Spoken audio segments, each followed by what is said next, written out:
तो शाम में भिड़ेंगे बंसीलाल परिवार के 2 सदस्य। बंसीलाल के पोते और पोती होंगे आमने सामने। बीजेपी ने श्रुति तो कांग्रेस ने अनिरुद्ध पर खेला दांव। तो शाम तय करेगा बंसीलाल की सियासी विरासत किसकी। विधानसभा चुनाव के मद्देनजर प्रदेश की सबसे चर्चित और हॉट सीट माने जाने वाली तोशाम में अब तस्वीर बिल्कुल साफ हो गई है। रविवार देर रात कांग्रेस द्वारा उम्मीदवारों की जो तीसरी सूची जारी की गई, उसमें ये सीट भी शामिल है। कांग्रेस ने पूर्व मुख्यमंत्री और आधुनिक हरियाणा के निर्माता कहे जाने वाले दिग्गज जाट नेता चौधरी बंसीलाल के पोते अनिरुद्ध चौधरी को मैदान में उतारा है। अनिरुद्ध बंसीलाल के बड़े बेटे रणबीर सिंह महिंद्रा के बेटे हैं। अब तक क्रिकेट प्रशासक की भूमिका में रहे अनिरुद्ध पहली बार चुनावी पिच पर उतारे गए हैं, जहां उनका सामना अपनी चचेरी बहन और पूर्व सांसद श्रुति चौधरी से होने जा रहा है। बीजेपी की ओर से जारी पहली लिस्ट में ही तोशाम सीट पर श्रुति के नाम की घोषणा कर दी गई थी।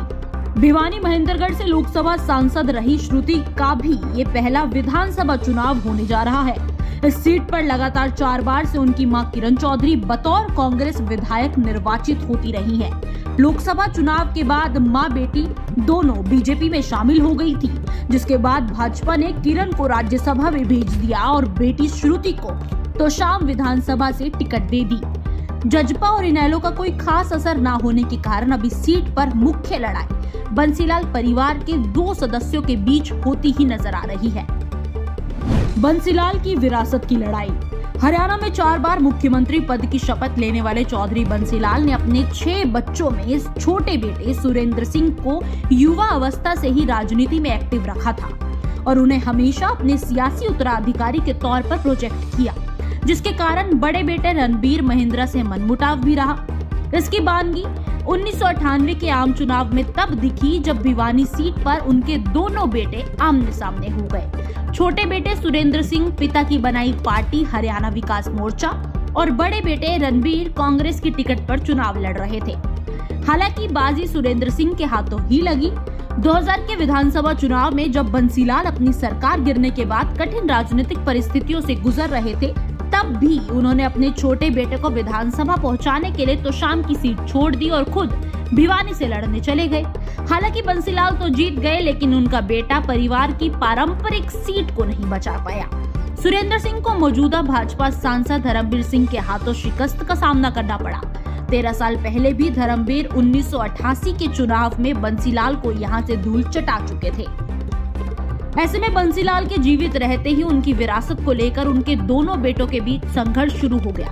बंसीलाल और सुरेंद्र सिंह के निधन के बाद तोशाम सीट से रणबीर महिंद्रा चुनाव लड़ने की इच्छा रखते थे, लेकिन दिल्ली की राजनीति छोड़ हरियाणा की सियासत में कदम रखने वाली किरण चौधरी के कारण ऐसा मुमकिन नहीं हो पाया।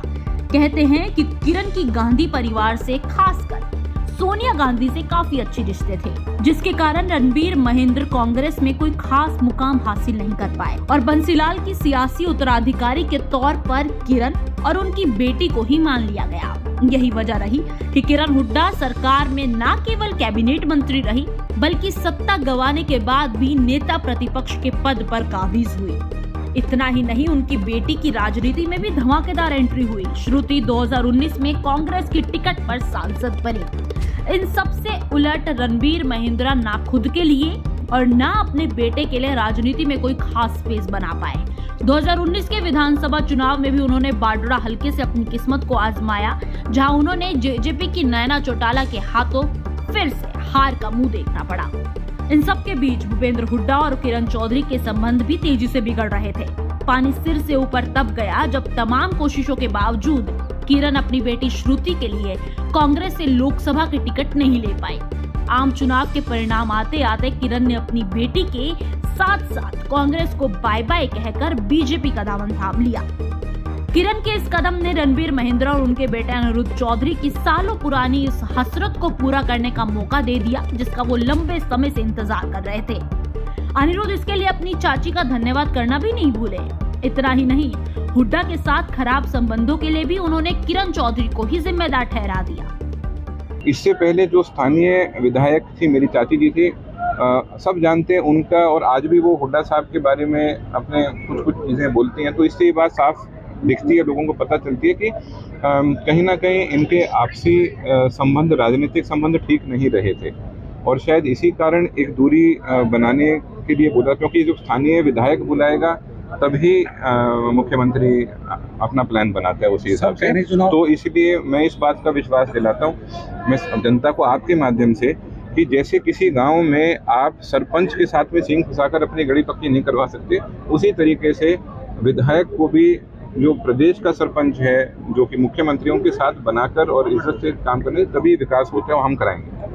जो उन्होंने तो आरोप लगाया कि भूपेंद्र सिंह हुड्डा की राजनीतिक हत्या करना चाहते हैं, क्या ऐसा ही खेल अनिरुद्ध के साथ नहीं हो जाए? देखो ऐसा है,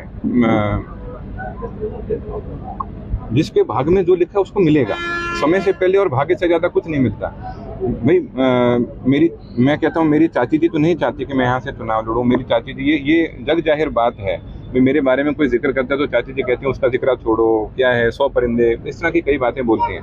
तो ये लाजमी है कि मतलब आज के दिन वो बीजेपी में गई हैं तो ऐसा वो सोच रही हैं, पर मैं साथ ही साथ में आपके माध्यम से मेरी चाची जी का धन्यवाद भी करना चाहता हूँ। भारतीय जनता पार्टी में जाकर उन्होंने मेरा राजनीतिक कद इतना बढ़ा दिया जो मैं शायद अगले 2 साल मेहनत करके नहीं बढ़ा पाता। इस बार साफ है कि तोशाम सीट पर मुकाबला महज चुनावी नहीं बल्कि एक कद्दावर नेता की बड़ी राजनीतिक विरासत के लिए उसके दोनों बेटों के बीच चौधर की जंग है।